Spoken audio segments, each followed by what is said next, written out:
dan hari raya Idul Adha. Masya Allah saudaraku sekalian, ketika kita bicara hari raya Idul Adha, maka bukan hanya sholat yang kita laksanakan, bukan hanya puasa yang kita kerjakan, tetapi ada amalan yang penuh dengan nilai historis, penuh dengan nilai-nilai sejarah, yang itu merupakan salah satu amalan yang paling utama ketika kita berada di hari raya Idul Adha. Amalan ini mencakupi dua dimensi. Dimensi pertama adalah dimensi vertikal ubudiyah kepada Allah Subhanahu wa taala, dan dimensi yang kedua adalah dimensi horizontal, hubungan sesama manusia karena kita memberikan hadiah kepada saudara kita. Saudaraku sekalian yang berbahagia, lalu ketika kita tahu keutamaannya luar biasa, apa ibadah itu? Ibadah itu tidak lain dan tidak bukan adalah ibadah kurban.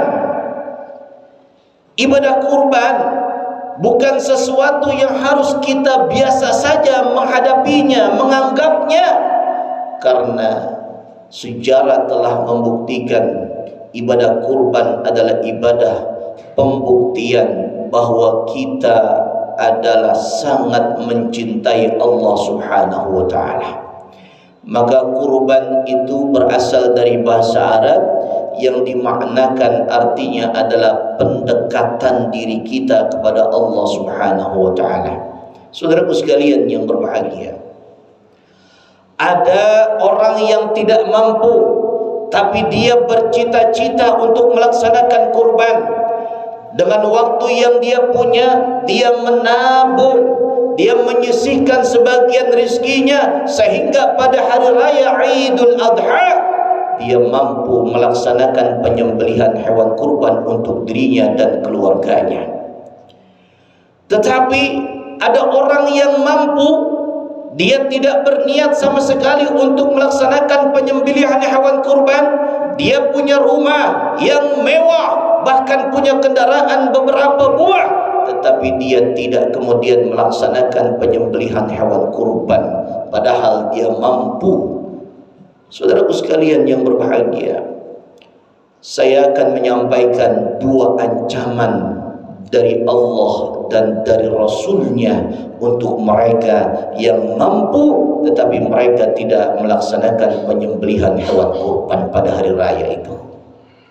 Saudaraku sekalian, yang pertama saya kutip daripada hadis Rasulullah sallallahu alaihi wasallam yang diriwayatkan oleh Ibnu Majah. Di sana dikatakan bahwa man kana lahu sa'ah falam yudhi fala yaqrabanna musallana.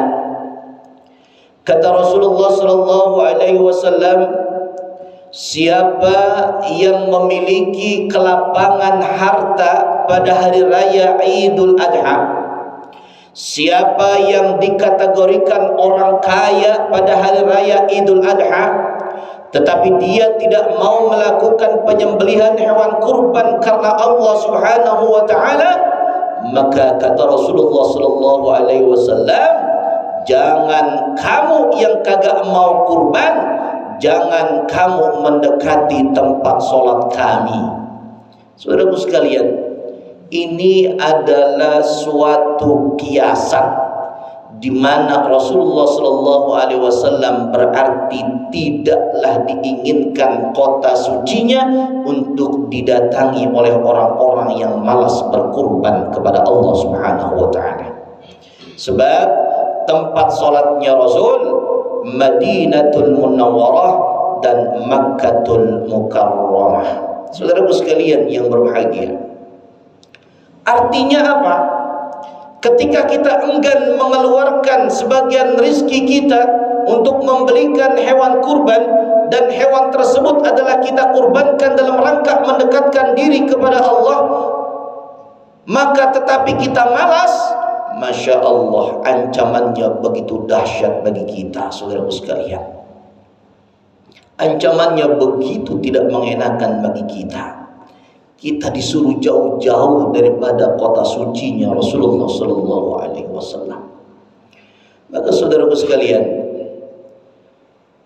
ketika kemudian kita untuk memotivasi diri kita agar kita bisa berkurban, ada satu dialog yang dilakukan oleh Nabi Daud dan Allah Subhanahu wa Ta'ala yang direkam di dalam kitab Zahratul Riyad.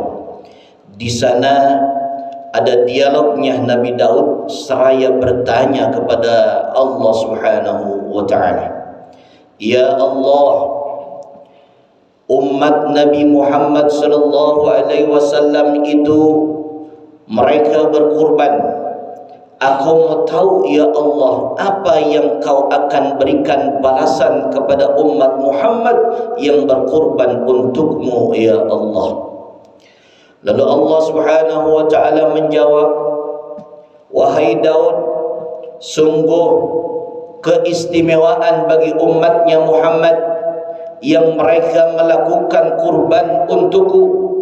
Maka dari setiap bulu yang ada pada binatang yang dikurbankan itu, aku akan berikan 10 kebaikan untuknya. Dan dari satu bulu yang ada pada hewan kurban itu, maka aku akan hapuskan kesalahan padanya. Dan dari satu bulu itu, maka aku akan jadikan sebabnya akan dimasukkan orang yang berkurban itu ke dalam surganya Allah, surgaku, kata Allah Subhanahu wa Ta'ala. Subhanallah, betapa besar pahala yang kita dapatkan ketika kita berkurban kepada Allah Subhanahu wa Ta'ala.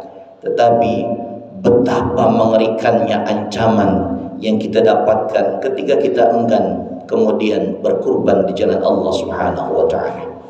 Itu yang pertama, saudaraku sekalian. Yang kedua,